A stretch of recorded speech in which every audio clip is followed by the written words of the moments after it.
할렐루야, 할렐루야. 오늘도 하나님께서 큰 복 주실 줄 믿습니다. 옆 사람하고 인사하고 축복하십시다. 반갑습니다. 사랑합니다. 하나님께서 큰 복 주시기 바랍니다. 다시 옆 사람 얼굴을 한번 보십시다. 당신의 얼굴을 보니 내가 기분이 좋습니다.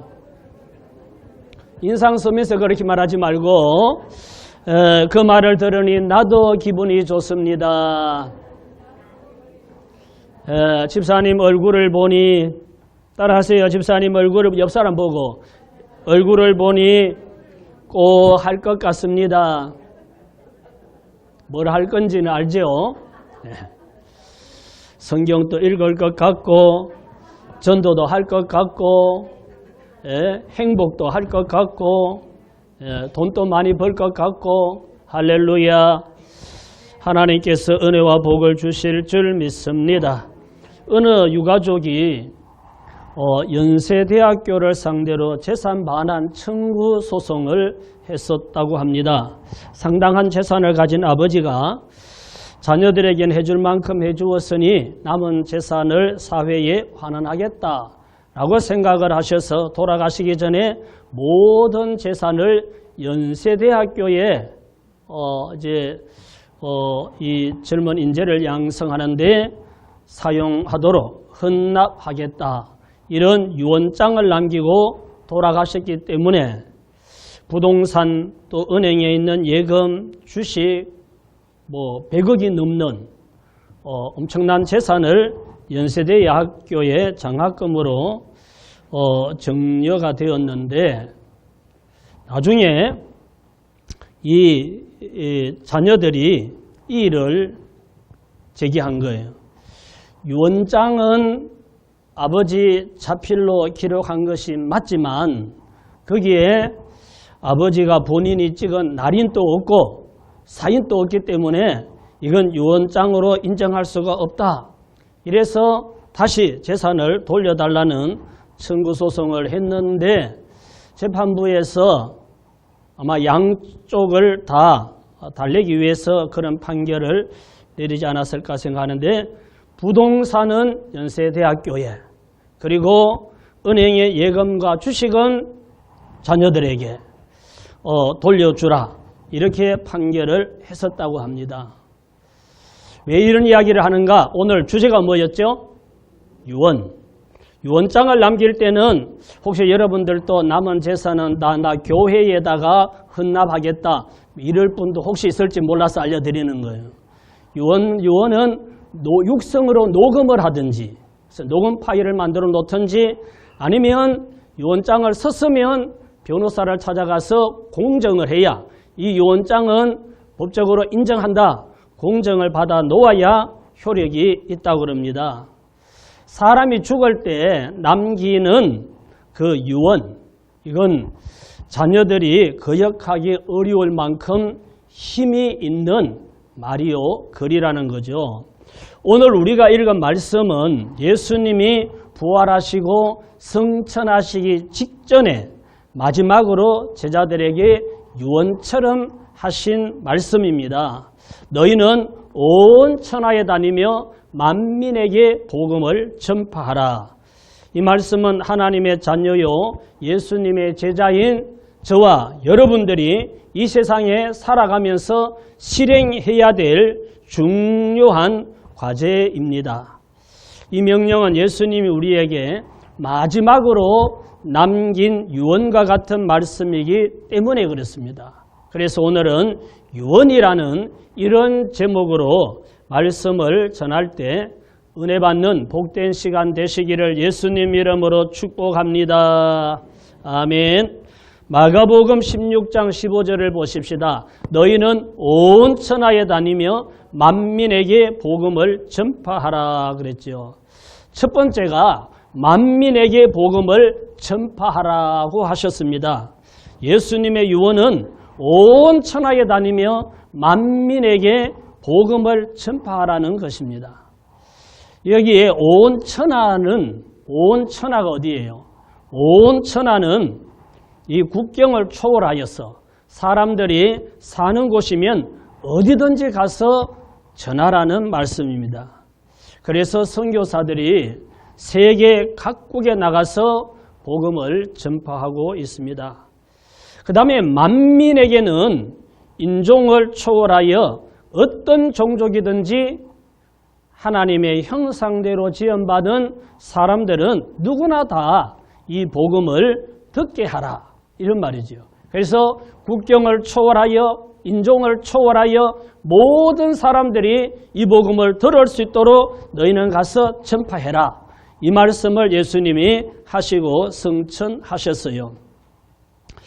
울산대학병원의 원목으로 계시는 목사님이 우리 침례교 목사님인데 지난번에 한번 만나서 얘기를 하다 보니까 그런 얘기를 하더라고요. 동구에는 지금 우리나라 이게 근로자들이 힘든 일, 험한 일을 안 하려고 하잖아요. 일자리가 없는 게 아니고 일자리는 있지만 힘든 일은 난 하기 싫다. 이래서 사람이 없어서 공장이 잘 안 돌아가는 이런 현상이 일어나는데, 그래서 동구에 뭐 조선소나 자동차 이런데 뭐 이제 하청업체 일하러 오는 사람들이겠죠. 외국인 근로자들이 계속 많이 들어와서 외국인들이 동구에는 굉장히 많대요.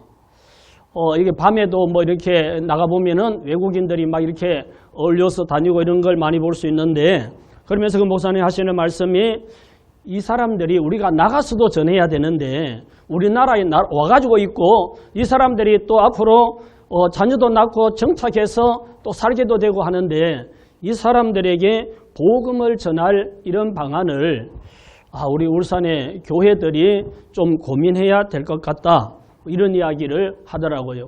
우리는 뭐 여기서 외국인들을 그렇게 흔하게 못 보는데 아마 동구는 또 특별한 것 같아요.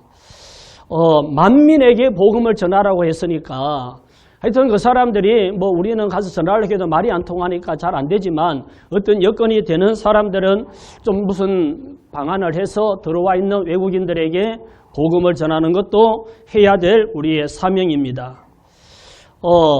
그래서 우리는 외국에 가서 복음 전하는 거 이건 어렵잖아요. 문화가 다르고 언어가 다른 이런 민족에게 복음 전하는 건 전문적인 교육을 받고 훈련받은 선교사님들이 가서 복음을 전하고, 우리는 그럼 어떻게 해야 돼요?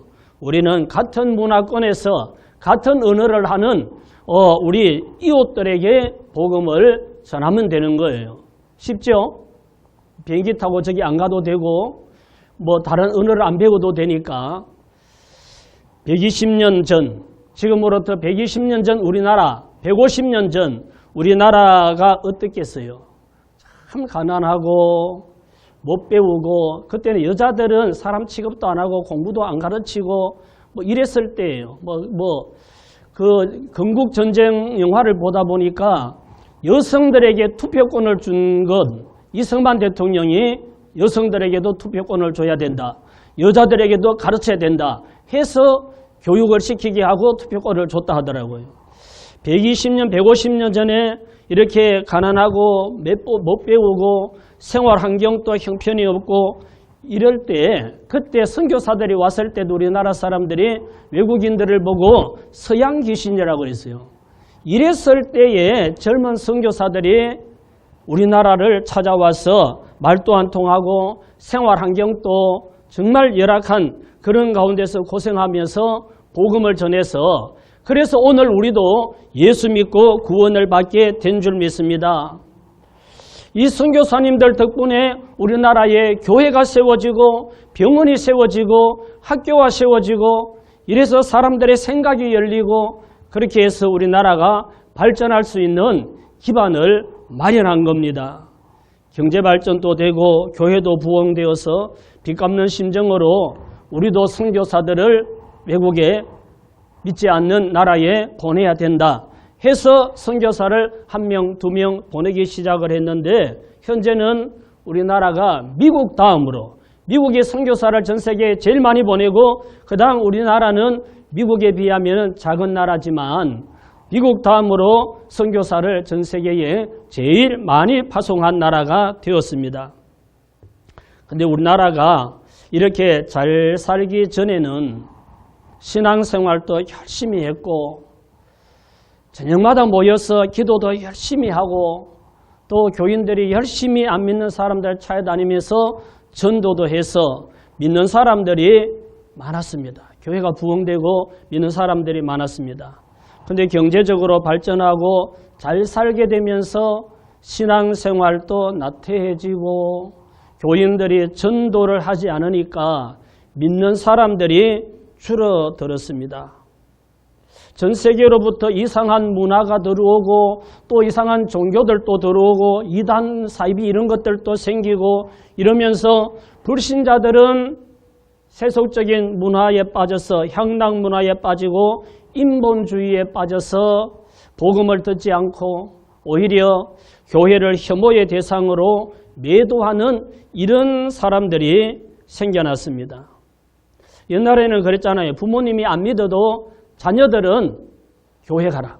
교회 가면 배우고 착하게 되고 그런다고 보냈는데 오늘날은 자녀들을 교회에 보내지도 않고 결혼도 하지 않고 아이도 낳지 않고 이러니까 바깥의 나라에만 저출산으로 인해서 인구 절벽을 맞이하고 뭐 이런 것이 아니라 교회도 마찬가지로 이렇게 다음 세대가 점점 사라지고 성도들이 전도를 하지 않으니까 영적 출생도 지금 급감해져서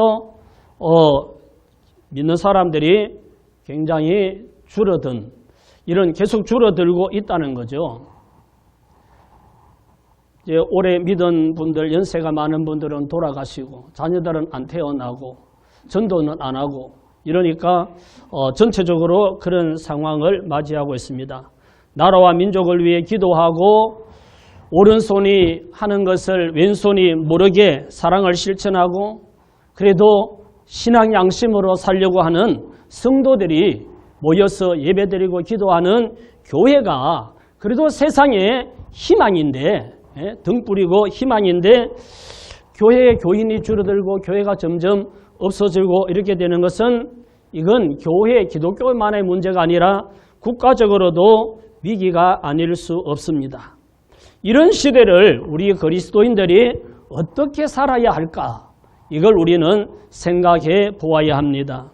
어떤 사람은 이 세상을 놀이터처럼 재밌는 것만 찾아다니면서 먹고 마시고 놀고 즐기는 이런 사람들도 있습니다.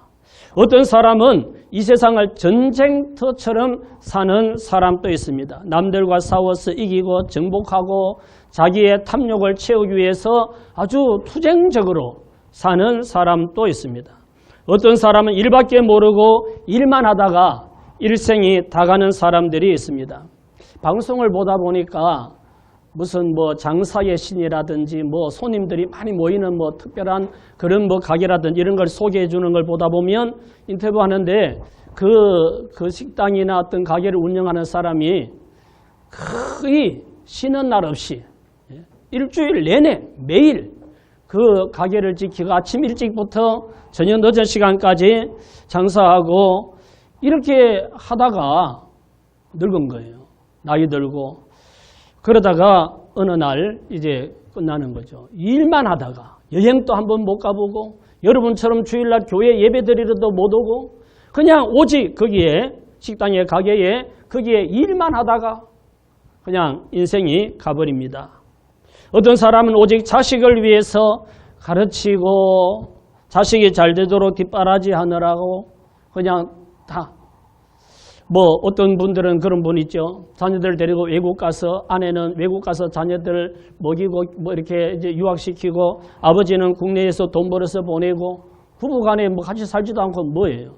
그러다가 그 자녀가 자라서 이제 성인이 되면 그 외국에서 취직을 하고 외국에서 결혼을 하고 그러면 해외 동포가 되는 거죠. 그리고 애들 다 컸으니까 그때서야 아내가 돌아오면은 오랫동안 가끔 한 번씩 보고 전화로 통화하고 이랬다가 만나면 서먹서먹하게 노년을 그렇게 사는 자녀들을 위해서 오직 인생을 희생하는 이런 사람들도 있습니다. 그렇다면 우리는 어떻습니까? 여러분은 어떻습니까? 우리 그리스도인들도 별로 다를 바 없지만 우리에게는 하나님께서 주신 사명이 있습니다. 아멘? 잊어버렸습니까? 하나님께서 우리를 이 땅에 보내신 것은 놀다 오라고, 전쟁터같이 싸우다가 오라고, 일 속에 파묻혀서 일만 하다가 오라고, 자녀들을 위해서 희생하다가 오라고 우리를 보낸 게 아니라는 거죠. 우리는 하나님께서 이 세상으로 출장을 보내서 우리는 출장 인생입니다. 이 세상에 영원히 살 것도 아니고 사명 끝나면 돌아가야 할 인생인데 사람들은 사명을 잊어버리고 이 땅에 영원히 살 것처럼 살아가고 있다는 거죠. 남들보다 먼저 예수님을 믿고 하나님의 자녀로 거듭나게 하신 것은 하나님 영광을 위해 살아라고, 하나님이 기뻐하시는 삶을 살아라고. 아멘.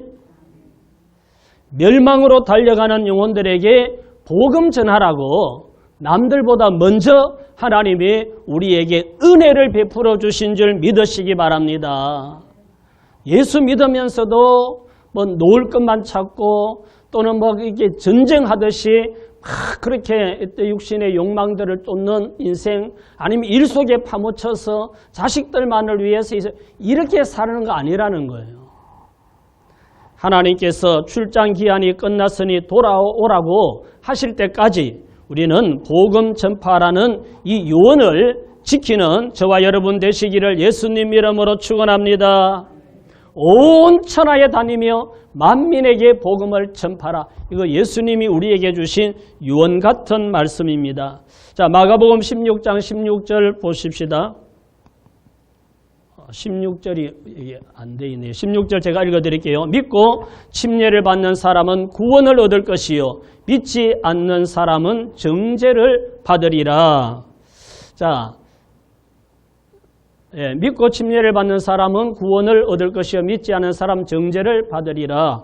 있었네요. 나는 없은 줄 알았죠. 같이 읽읍시다.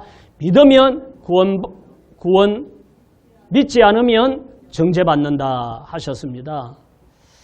하나님께서 사람을 창조하실 때 하나님의 형상을 닮은 존재로 창조하셨고 사람마다 인격과 자유의지라는 것을 주셨습니다. 그래서 우리는 누구나 다 스스로 보고 듣고 느끼고 말하고 행동할 수가 있습니다. 그리고 어떤 사건이나 어떤 것을 보면 그것이 옳은지 그른지 내가 어떻게 해야 되는지 이런 것들을 분별하고 스스로 선택할 수 있는 자유의지, 선택할 수 있는 능력, 결정할 수 있는 이런 의지를 주셨다는 겁니다.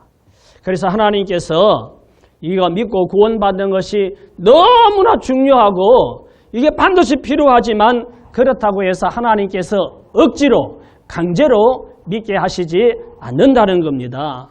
환경은 만들어주지만 믿을 수 있는 환경, 복음을 들을 수 있는 환경, 뭐 이런 환경은 만들어주지만 스스로 결정하게 하시는 거죠. 스스로 믿게 하시는 겁니다.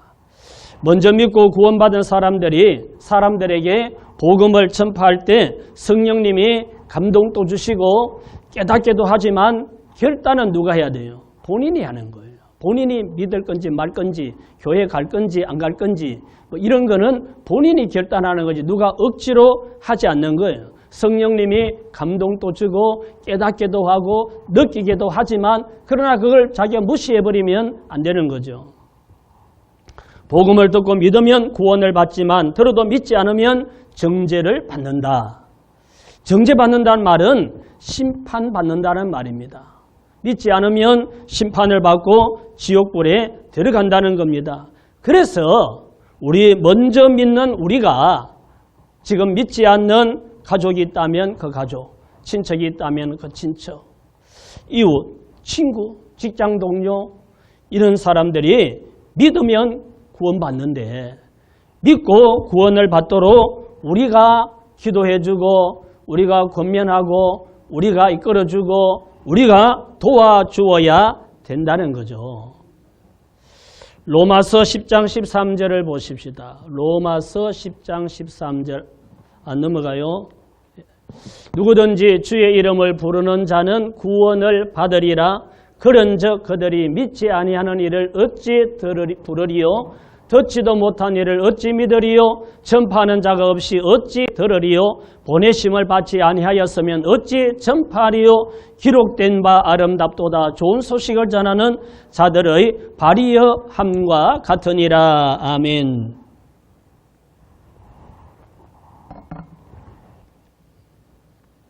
주의 이름을 부르면 구원을 받으리라 그랬죠.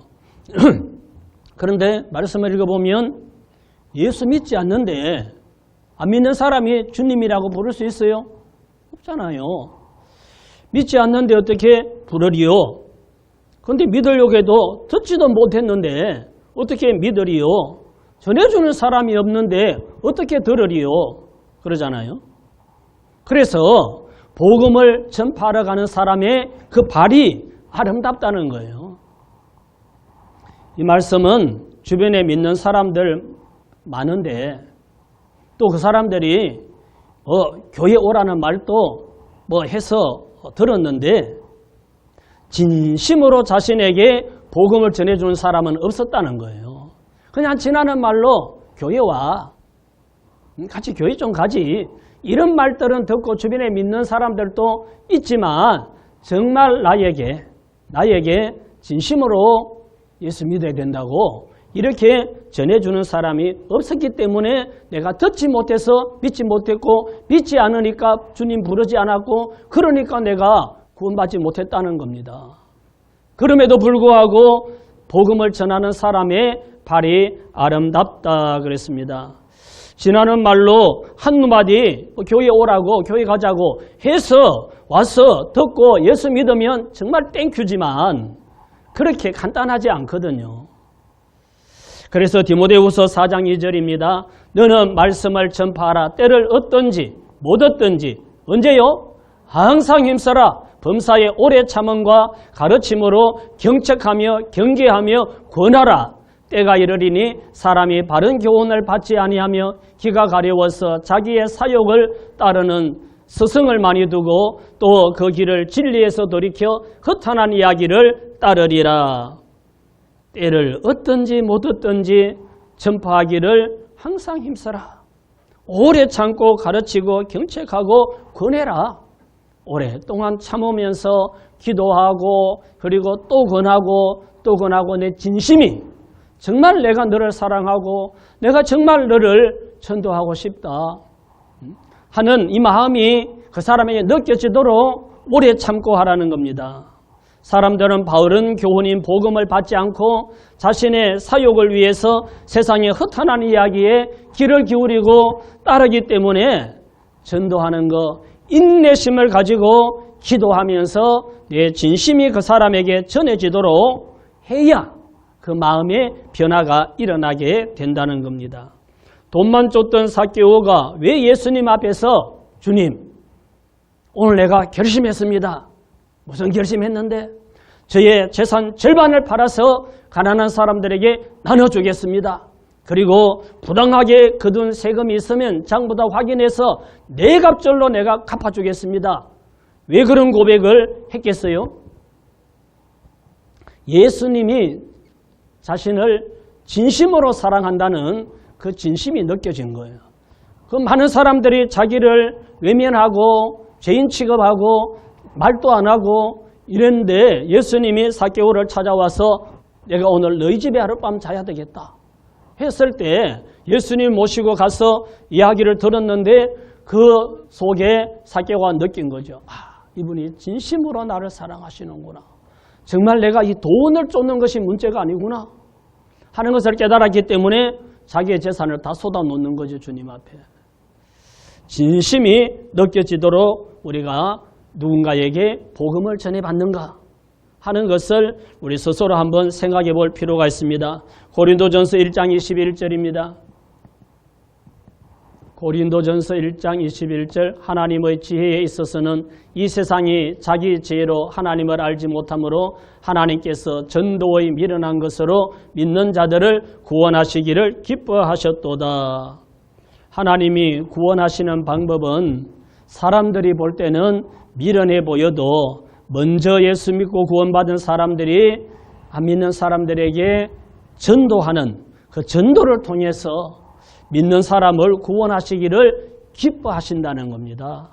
그래서 먼저 믿는 우리는 전도해야 사람들이 예수 믿고 구원받을 수 있습니다. 그래서 한 영혼이라도 우리가 구원받도록 하기 위해서 기도하고 사람들을 진심으로 권면하고 사랑하고 복음을 전해야 될 줄 믿습니다. 마태복음 28장 19절입니다. 그러므로 너희는 가서 모든 족속을 제자로 삼아 아버지와 아들과 성령의 이름으로 침례를 베풀고 내가 너희에게 분부한 모든 것을 가르쳐 지키게 하라. 볼지어다 내가 세상 끝날까지 너희와 항상 함께 있으리라 하시니라. 자, 세 번째는 안 넘어가죠. 가르쳐 지키게 하라고 하셨습니다. 예수님은 온 천하에 다니며 만민에게 복음을 전하여 제자 삼고 예수님 말씀을 가르쳐서 그들이 지키고 살도록 하라. 이것까지 말씀을 하신 거죠. 밭에다가 씨앗을 뿌렸다고 그냥 다 된 게 아니잖아요. 그 씨앗이 싹이 나서 자란다고 다 된 것이 아니잖아요. 자라서 열매를 맺을 수 있도록 지속적으로 돌봐주고 벌레도 잡아주고 잡초도 뽑아주고 지주도 세우고 이렇게 해줘야 자라서 튼실한 열매를 맺게 되듯이 전도에서 한 영혼이 예수님을 믿기로 했다고 해서 다 된 게 아니잖아요. 믿음이 자라고 성숙한 그리스도인이 되기까지 가르치고 지켜 행하도록 양육까지 하라는 거죠. 우리 주변에는 주일학교 때 다니다가 안 다니는 사람, 중고등부 때 교회를 다니다가 안 다니는 사람, 수년간 교회를 다니다가 안 다니는 사람들, 이런 사람들 많습니다. 그때는 정말 믿음이 있는 사람 같고 잘 믿는 사람인 줄 알았는데 어떤 일로 멀어져서 신앙생활하지 않는 사람들이 많이 있습니다. 코로나 때문에 뭐 한 3년 동안 교회 안 가고 영상 예배로 예배 드리는 어쩌니 하다가 아예 교회를 안 나오는 이런 사람들도 많다고 그럽니다. 극동방송을 오후에 듣다 보면 새깨라는 세상을 깨우는 라디오라는 그런 프로그램이 있는데 이제 그 방송을 그거 보면 좀 신기하지. 교회는 안 나오는데 극동방송을 또 듣기는 하는 사람들이 있는 것 같아요. 그래 그런 사람들은 다시 돌아올 여지가 좀 있는 사람들이죠.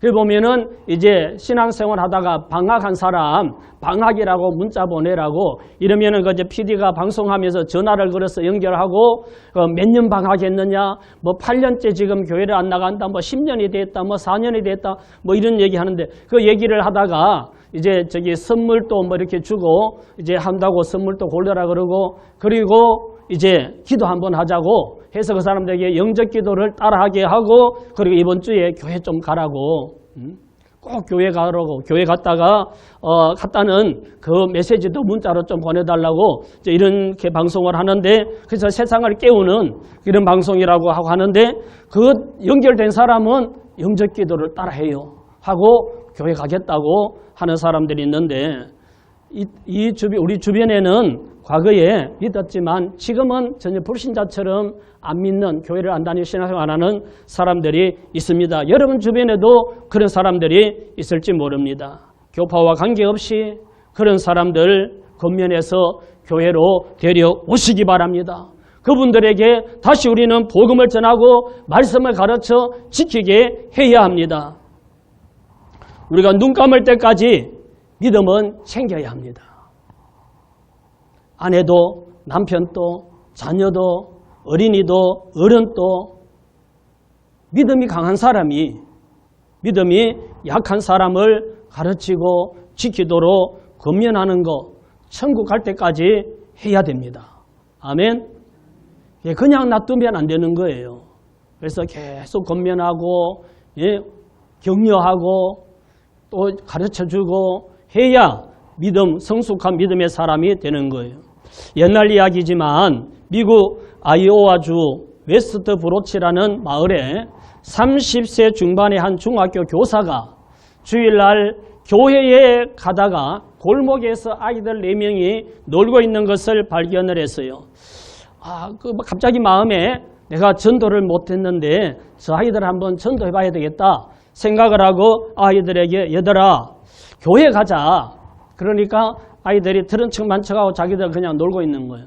다시 말해서 얘들아 나와 같이 교회 가면 한 사람에게 10센트씩 줄게. 이랬더니 아이들이 가겠다고 하는 거죠.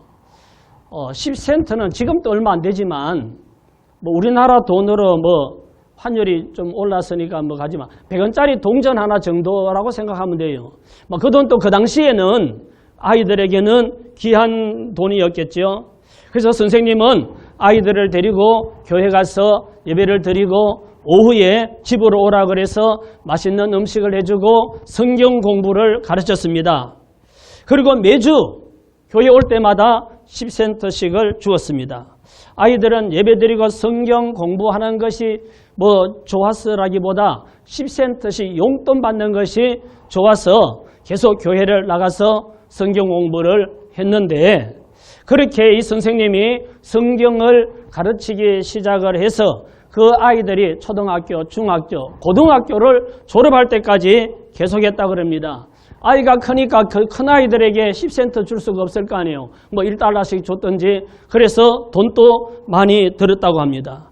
그런데 이 아이들이 처음에는 용돈 그거 필요해서 선생님께 갔는데 나중에 말씀을 깨닫고 믿음이 생기니까 하나님 말씀이 필요해서 선생님께 갔다는 거죠. 그렇게 하고 30년이 지난 후에 이 선생님은 정년이 되어서 교사직에서 은퇴하게 되었는데 은퇴식에 맞추어서 4통의 편지가 도착을 했어요. 하나는 중국에 선교사로 가 있는 사람에게서 편지가 왔고 한 통은 미국 연방은행 총재로부터 편지가 왔고 한 통은 미국의 국무장관으로부터 편지가 왔고 한 통은 그 당시에 미국 대통령 허버트 후보라는 그 우리는 이름을 모르는 옛날이니까 그 대통령으로부터 편지가 왔다는 거예요. 이 4통의 편지는 30년 전부터 그 아이들 어릴 때부터 성경 공부를 10년 동안 가르쳤던 그 아이들이 자라가지고 다 그런 훌륭한 인물이 되었다는 거죠. 편지를 받은 선생님 마음이 얼마나 기쁘고 보람이 있었겠습니까? 시간도 들고 돈도 들고 했지만 그 결과가 너무 아름답게 나타난 거죠. 이렇게 복음을 전하면 사람들이 믿고 구원을 받고 말씀을 가르치면 이 말씀을 통해서 그 사람의 인격이 변화되고 성장하여서 정말 하나님의 영광을 드러내는 멋진 사람이 된다는 거죠. 제가 청리에서 목회할 때 그때 30대 초반이었어요. 그럴 때 중학생이었던 어린 학생이 그때는 너무 어렸었기 때문에 뭐 이제 학생들 모임을 해도 항상 큰 학생들이 주축이 되고 이 아이는 항상 뒷전이었던 아이인데 이 아이가 자라서 신학을 하고 공부를 하고 지구촌에서 부목사로 있다가 지구촌 교회에서 분리 개척을 해서 통탄 신도시에 교회를 세웠는데 그 지금은 교인이 한 600명 이상 모이고 예배당도 크게 잘 지었다고 하는데 목사가 돼서 목회 사역을 하면서 어느 날 사모님께 전화를 해가지고 자기가 어릴 때 목사님 사모님 모습 보고 자기도 주의 종이 되어야 되겠다고 생각했는데 자기가 이렇게 목사가 되었다고 그렇게 연락이 왔었어요. 뭐 요즘 또 제가 연락을 하지는 않는데 총회나 이런 뭐 행사 때가 있으면 한 번씩 만나면 반갑게 만나고 하는데 그 어릴 때 어떤 역량 이것이 자라서 훌륭한 목사가 되었다고 하니까 내가 별로 해준 건 없는 것 같은데도 하여튼 자기는 영향을 받았다니까 너무나 감사하죠. 우리가 복음을 전하는 것, 말씀을 가르치는 것, 그건 좋은 결과를 이렇게 내는 영향이 있다는 것을 알 수가 있습니다. 지난 주일에 제가 무슨 말씀을 전했습니까? 예수님의 뭐 담기? 잊어버렸죠? 사랑 담기. 예수님이 이렇게 사랑하셨으니 우리도 예수님의 사랑을 닮읍시다 하고 말씀을 전했는데 전도는 최고의 사랑인 줄 믿습니다. 전도, 지옥 가는 사람 구원해서 천국 가게 해주는 이 전도보다 더 큰 사랑이 어디 있습니까? 예수님은 우리를 구원하려고 십자가에 목숨 버리시고 우리를 구원해 주신 이 큰 사랑 우리는 받았어요. 우리는 주변에 구원받지 못한 사람에게 복음 전하여 그 사람이 예수 믿게 하는 것, 그래서 구원받고 천국 가게 하는 것보다 더 큰 사랑은 없는 줄 믿습니다. 그림을 하나 보십시다. 개구리가 밑에는 불이 타오르고 있는데 그 물이 지금 미지근하니까 따뜻해, 편안해, 좋아 이러고 있는 거예요. 가마솥에 이렇게 물이 붙어서 타오르는데 이 미지근한 수온에 개구리가 너무 편안하고 좋아서 자기가 죽을 줄 모르고 기분 좋게 좋다 이러다가 점점 물이 뜨거워지면 그냥 거기서 죽는 거예요. 우리 사람들도 마찬가지입니다. 세상이 발전하고 경제적으로 넉넉해지고 좋은 상품들이 자꾸 나오고 세상이 얼마나 인간적으로 살기 좋아요. 그러니까 이 세상이 영원할 줄 알고 자기가 멸망한다는 것은 생각지도 아니하고 세상 향락에 빠져서 오늘 신나게 놀아보자 이러면서 먹고 마시고 즐기고 무슨 명품이니 뭐니 이런 걸 찾으면서 사람들이 사느라고 예수 믿으려고 하질 않죠. 그러다가 어느 날 자신의 개인 종말이 오거나 세상 종말이 오면 통곡하며 지옥으로 끌려가겠죠. 그것을 모르기 때문에 알고 있는 우리가 안타까운 마음을 가지고 우리가 그들에게 알려줘야 될 줄로 믿습니다. 그리고 진심으로 권면하고 믿어야 된다고 우리가 전해줘야 됩니다. 영혼을 사랑하는 마음을 가지고 기도하면서 포기하지 말고 복음 전해서 예수님의 유언을 이루어드리는 우리 모든 믿음의 권속들 되시기를 예수님 이름으로 축원합니다. 축원합니다. 기도하겠습니다. 빨리 와서 만져주세요. 우리가 이 말씀을 붙들고 정말 예수님이 유언같이 하신 말씀, 너희는 온 천하에 다니며 만민에게 복음을 전파하라 그랬는데 온 천하 만민까지 못 가도 내 주변에 정말 예수 믿지 않는 사람들에게 내가 진심으로 정말 그들에게 복음을 전해야 되겠다. 주님 나에게 감동을 주세요. 믿음을 주세요. 은혜를 주세요. 하고 합심해서 한번 기도하십시다.